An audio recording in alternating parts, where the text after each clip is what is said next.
Dear students, आज के lecture में हम एक्सप्लेन करेंगे हाइजेनबर्ग अनसर्टेनिटी प्रिंसिपल। ये प्रिंसिपल वर्नर हाइजेनबर्ग जो एक जर्मन साइंटिस्ट थे उन्होंने 1927 में प्रपोज किया। ये प्रिंसिपल कहता है it is not possible to determine simultaneously the exact position and exact momentum or velocity of a microscopic particle like electron। क्या मीनिंग है इसका? जो माइक्रोस्कोपिक पार्टिकल हैं जैसे इलेक्ट्रॉन है, प्रोटॉन है, फोटॉन्स हैं, इन पार्टिकल के लिए हम एक साथ उनकी एग्जैक्ट पोजीशन और वेलोसिटी को एक साथ डिटरमाइन नहीं कर सकते। एक एग्जाम्पल लेते हैं किस तरह से हम इनकी पोजीशन को डिटरमाइन करते हैं, उससे हमें क्लियर हो जाएगा कि एक साथ डिटरमाइन क्यों नहीं कर सकते। ये हमने इलेक्ट्रॉन का पाथ लिया, ये इनिशियल पाथ है। इलेक्ट्रॉन जैसे हमें पता है रिवॉल्व करता रहा न्यूक्लियस। हम इलेक्ट्रॉन की पोजीशन को डिटरमाइन करना चाहते हैं तो हमें क्या करना पड़ेगा, उस पे लाइट स्ट्राइक करनी पड़ेगी, फोटोन स्ट्राइक करने पड़ेंगे। फोटोन इससे स्ट्राइक करेगा और फिर रिफ्लेक्ट हो जाएगा तो उसको हम माइक्रोस्कोप में डिटरमाइन कर लेंगे उसकी पोजीशन क्या थी। लेकिन जब ये फोटोन इसको स्ट्राइक करेगा तो इसका पाथ चेंज हो जाएगा। क्यों? क्योंकि ये जो एनर्जेटिक फोटोन है वो इस इलेक्ट्रॉन से स्ट्राइक करेगा, इसको एनर्जी देगा, तो वेलोसिटी भी चेंज होगी, पोजीशन भी चेंज होगी। अब हम इसका मैथमेटिकल फॉर्म बताते हैं। इसका फार्मूला है delta x into delta P. Delta x है अनसर्टेनिटी इन पोजीशन। तो एक बार क्लियर करें अनसर्टेनिटी है क्या। जैसे मान लिया ये अपने पास इलेक्ट्रॉन है, ये उसकी एग्जैक्ट पोजीशन है। हम जब पोजीशन मेजर करेंगे जैसे हमने बताया अभी, तो वो पोजीशन यहां भी मेजर कर सकते हैं, यहां भी मेजर कर सकते हैं, मतलब उसके नियर अबाउट कहीं मेजर कर सकते हैं, ऐसी प्रोबेबिलिटी है। तो ये जो डिफरेंस आएगा एक्चुअल पोजीशन में और मेजर्ड पोजीशन में, उसको कहा जाएगा अनसर्टेनिटी। मतलब ये एक एरर है मेजरमेंट के अंदर। ये ध्यान दें, ये जो अनसर्टेनिटी आती है ये मेजरमेंट की वजह से नहीं आती, ये होती है ड्यू टू ड्यूअल नेचर। क्योंकि इलेक्ट्रॉन है वो पार्टिकल के साथ साथ वेव भी है। ड्यूअल नेचर की वजह से ये अनसर्टेनिटी ध्यान रखें। अगर सिर्फ एक ही नेचर होता, जैसे पार्टिकल नेचर ही होता, तो ये अनसर्टेनिटी नहीं आती। और ये ड्यूअल नेचर सिर्फ किसके लिए होता है? माइक्रोस्कोपिक पार्टिकल के लिए। इसलिए ये प्रिंसिपल सिर्फ माइक्रोस्कोपिक पार्टिकल पे ही एप्लीकेबल है। आगे देखें, P मोमेंटम है, इसको हम mv लिख सकते हैं। P क्या है? Product of mass and velocity. अब हमें पता मास चेंज नहीं होता, तो ये डेल्टा से पहले आ जाएगा, तो ये delta x into delta v आ जाएगा। यहाँ m था वो हमने यहाँ रख दिया, तो इस फार्मूले को हम न्यूमेरिकल सोल्व करने में यूज करेंगे और वहां इसकी जगह इक्वल साइन लेंगे। यहाँ ग्रेटर या लेस दोनों, ये ग्रेटर और इक्वल दोनों साइन। एक बात तो ध्यान दें, हम अगर एक को एग्जैक्ट मेजर करना चाहें कर सकते हैं, लेकिन एक को एग्जैक्ट मेजर करेंगे तो दूसरे में अनसर्टेनिटी बढ़ जाएगी। क्यों?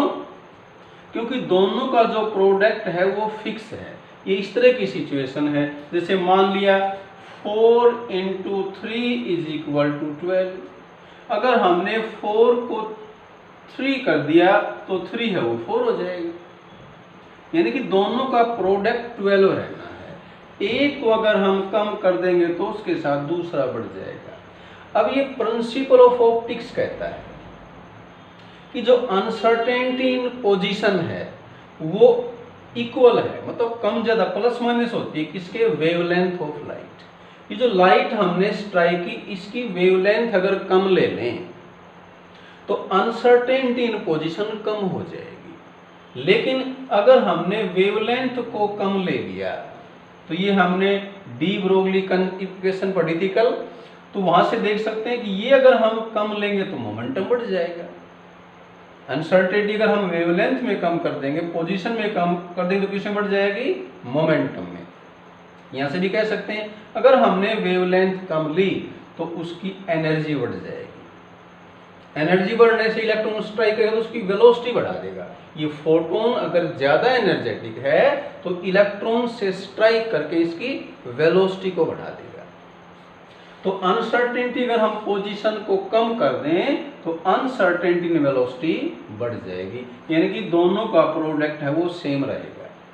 और अगर हमने ए को एग्जैक्टली मेजर कर लिया तो ये प्रिंसिपल ही खत्म हो जाएगा, क्योंकि इसको अगर हमने एग्जैक्टली मेजर कर दिया 0 हो गया, सारा 0 हो जाएगा।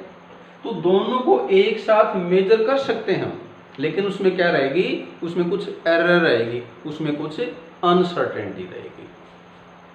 नेक्स्ट आता है इसका सिग्निफिकेंस। ये कंसेप्ट है, ये सिर्फ माइक्रोस्कोपिक पार्टिकल के लिए ही एप्लीकेबल है। मैक्रोस्कोपिक पार्टिकल के लिए कोई सिग्निफिकेंस नहीं है। अगर हमारे पास यहाँ कोई मैक्रोस्कोपिक पार्टिकल होता, जैसे बॉल होती, तो बॉल से जब लाइट स्ट्राइक करती तो उसकी पोजीशन चेंज नहीं होती, क्योंकि वो हैवी है।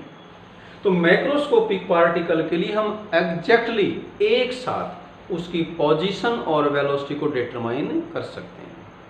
हम क्रिकेट मैच देखते हैं तो वहां देखा होगा बॉल के बाद उसकी स्पीड लिखी जाती है, तो वो एक पर्टिकुलर पोजीशन पे है, मतलब डिटरमाइन करना पॉसिबल है। और ये हम यहां से बता सकते हैं, हमने एक ऑब्जेक्ट लिया, एक बॉडी ली जिसका मास 1 मिलीग्राम है, हालांकि 1 मिलीग्राम भी काफी कम मास है। उसके लिए हमने क्या निकाला? Product of uncertainty in position and velocity, और ये वैल्यू कितनी आई? 1 मिलीग्राम के पार्टिकल की बात कर रहे हैं हम, 10⁻28। ये बहुत कम है, इतनी कम है कि इसको हम नेग्लेक्ट कर सकते हैं। अगर पार्टिकल इससे बड़ा होता तो ये और भी कम आती, मतलब तो कोई उसका सिग्निफिकेंस नहीं, वो वैल्यू नेग्लेक्जिबल वैल्यू है। लेकिन अगर हम बात करें इलेक्ट्रॉन की, तो इलेक्ट्रॉन के केस में वैल्यू कितनी है? 10⁻⁴। ये एक लार्जर वैल्यू है, इसको हम नेग्लेक्ट नहीं कर सकते। तो इन वैल्यू से भी हम कह सकते हैं कि इस कंसेप्ट का सिग्निफिकेंस किसके लिए है? Only for microscopic particle, not for macroscopic particle. अब हम इस हाइजेनबर्ग अनसर्टेनिटी प्रिंसिपल की हेल्प से ये प्रूव कर सकते हैं कि इलेक्ट्रॉन न्यूक्लियस में प्रेजेंट क्यों नहीं होता। साइज ऑफ न्यूक्लियस है वो 10⁻15 मीटर है। ये हमने मान लिया न्यूक्लियस है, डायमीटर इसका कितना है? 10⁻15 मीटर। अगर इलेक्ट्रॉन न्यूक्लियस के अंदर होता, मान लिया इलेक्ट्रॉन की पोजीशन ये है और हमने उसकी पोजीशन मेजर कर ली है, तो जो मैक्सिमम एरर थी, जो मैक्सिमम अनसर्टेनिटी थी मेजरमेंट में, कितनी होती? जितना न्यूक्लियस का डायमीटर है। इसलिए हम कह सकते हैं कि डेल्टा एक्स किसके बराबर है? 10⁻15 मीटर। अब ये वैल्यू पुट कर दी हमने इस फार्मूले के अंदर और यहाँ से डेल्टा वी निकाल लिया। डेल्टा वी क्या है? Uncertainty in velocity. और ये सारी वैल्यू पुट कर दी हमने। एच यहाँ पर प्लांक्स कांस्टेंट है, पाई की वैल्यू 3.14 है, मास ऑफ इलेक्ट्रॉन है, और delta x uncertainty in position है। ये जो वैल्यू आई डेल्टा वी की, ये 5.77 इंटू 10⁻10 मीटर पर सेकेंड है। वेलोसिटी ऑफ लाइट कितनी है? 3 इंटू 10⁸ मीटर पर सेकेंड। ये उससे ज्यादा है, यानी कि इलेक्ट्रॉन की वेलोसिटी में जो अनसर्टेनिटी है, जो एरर है, वही लाइट की वेलोसिटी से ज्यादा है। हमें पता है कि कोई भी particle with velocity of light travel नहीं कर सकता, तो ये गलत है। ये वैल्यू कब आई है? जब हमने इलेक्ट्रॉन को न्यूक्लियस में एक्सपोज किया है। ये गलत है, इसलिए हम कह सकते हैं कि इलेक्ट्रॉन न्यूक्लियस में एग्जिस्ट नहीं करता। अब हम बात करते हैं बोहर मॉडल की। हमने बोहर मॉडल की लिमिटेशन में बताया था कि Bohr model Heisenberg uncertainty principle को एक्सप्लेन नहीं कर पाए। अब समझे कैसे नहीं कर पाए। बोहर मॉडल कहता है कि एटम के सेंटर में न्यूक्लियस है और इलेक्ट्रॉन एक फिक्स पाथ में रिवॉल्व करता है, हम उसके किसी भी ऑर्बिट का रेडियस डिटरमाइन कर सकते हैं। तो ये तो हमें क्लियर हो ही गया कि इलेक्ट्रॉन की पोजीशन फिक्स है, तो हम इलेक्ट्रॉन के लिए एक साथ एग्जैक्ट पोजीशन और एग्जैक्ट वेलोसिटी को डिटरमाइन कर सकते हैं, जबकि प्रैक्टिकली ऐसा पॉसिबल नहीं। जैसा अभी हमने बताया था, किसी भी माइक्रोस्कोपिक पार्टिकल के लिए हम एक साथ एग्जैक्ट पोजीशन और वेलोसिटी डिटरमाइन नहीं कर सकते, और ये किस कारण से होता है? ड्यू टू ड्यूअल नेचर, क्योंकि इलेक्ट्रॉन है वो एक वेव की तरह बिहेव करता है। तो ड्यूअल नेचर होने की वजह से माइक्रोस्कोपिक पार्टिकल की एक साथ एग्जैक्ट पोजीशन और वेलोसिटी डिटरमाइन नहीं कर सकते, जबकि बोहर क्या कहता है कि इलेक्ट्रॉन का डेफिनेट पाथ है, मीन्स उसकी पोजीशन और वेलोसिटी को एग्जैक्टली एक साथ डिटरमाइन कर सकते हैं, जो गलत है। तो ये हमने बोहर मॉडल की लिमिटेशन को भी यहाँ से एक्सप्लेन किया। अब हम कुछ न्यूमेरिकल प्रॉब्लम लेंगे जो अनसर्टेनिटी प्रिंसिपल पे बेस्ड है। पहला क्वेश्चन ले रहे हैं, ए golf ball has a mass of 40 gram and a speed of 45 meter per second.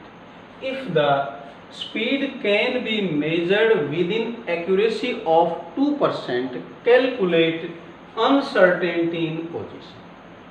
यहाँ हमें गिवन है मास गिवन है 40 ग्राम, और हमें पता है इस फार्मूले में हम प्लांक्स कांस्टेंट यूज करते हैं और वो किलोग्राम में होता है ना, जूल है वो किलोग्राम मीटर स्क्वायर पर सेकंड स्क्वायर है, इसलिए मास किस में होना चाहिए?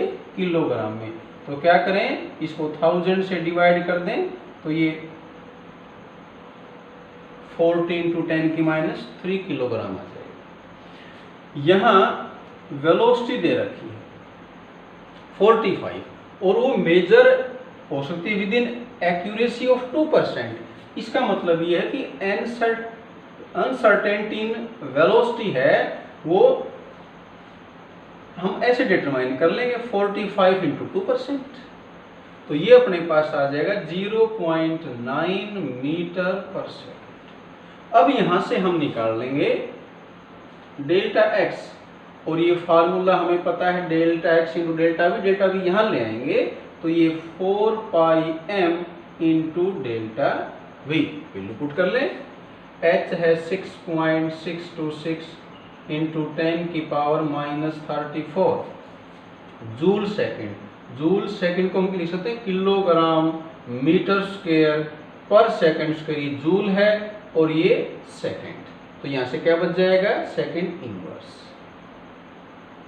डिवाइड बाय 4 इंटू पाई है 3.14 इंटू मास कितना है 40 इंटू 10⁻³ और डेल्टा वी अभी निकाला हमने 0.9। सिंप्लीफाई कर लेंगे इसको, तो ये आंसर आ जाएगा 1.46 इंटू 10⁻³ मीटर। ये क्वेश्चन हमने कंप्लीट किया।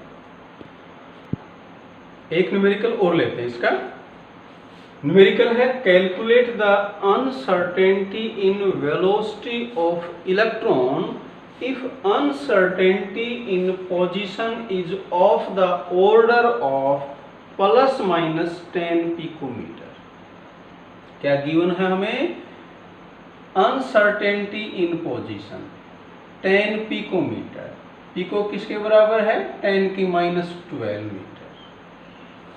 अनसर्टेनिटी है, ये एग्जैक्ट वैल्यू से ज्यादा भी हो सकती है, कम भी, इसलिए ± लिख रखा है। तो यहां से हम निकाल लेंगे अनसर्टेनिटी इन वेलोसिटी। पहले फार्मूले को लिखें। न्यूमेरिकल में फार्मूला लिखना जरूरी होता है और उसके बाद ही उसमें वैल्यू पुट करें। h Planck's constant kilogram metre square पर सेकंड। आंसर की यूनिट लिखनी जरूरी होती है, इसलिए सभी यूनिट तुम्हें पता है तो फिर आंसर की यूनिट हम लिखने में हमें दिक्कत नहीं आएगी। ये 10 की माइनस 11 लिख सकते हैं, ये वैल्यू 10 की माइनस 11 मीटर।